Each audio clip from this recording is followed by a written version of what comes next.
I voice Ian Lightfoot in Onward.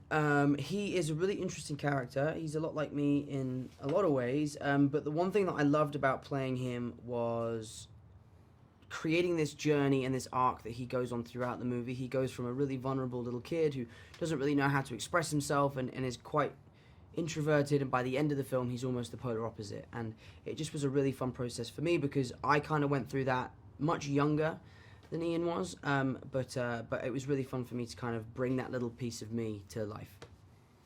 I played Barley Lightfoot, the older brother to Ian.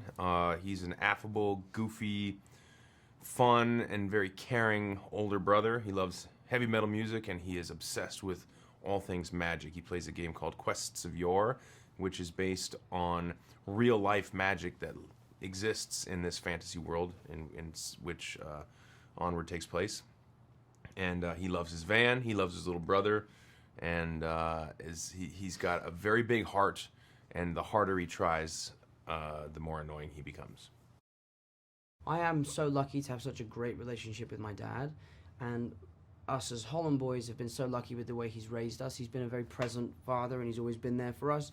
So for me, like, I had a real sense of responsibility and a duty to kind of bring this story to life and show that relationship I have with my dad through my relationship I have with Chris and through Ian with Barley. So I just drew a lot on my personal experiences with my dad teaching me to play golf, and then the first time that I ever beat him in golf, and all those kind of amazing memories that I look back on so fondly is basically all that happiness I've poured into this film.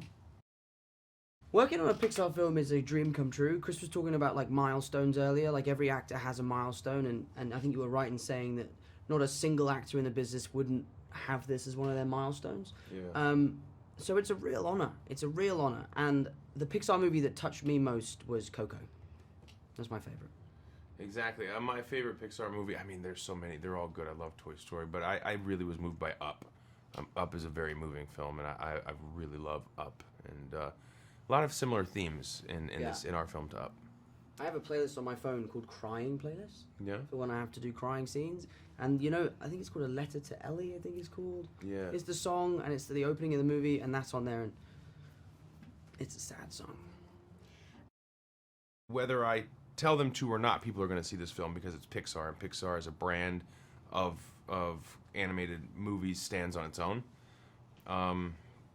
It's really exciting that I get to see the world wake up to these characters. It's fresh, it's new. It's not a sequel. It's original, and it's really exciting to think that the entire world doesn't know who Ian and Barley are right now as we give this interview, but in a couple weeks the whole world will, and I'm really excited for that. It's a great movie, and they should really see it, just because this love letter that our director is basically writing to his brother in this film is that alone is worth the price of admission.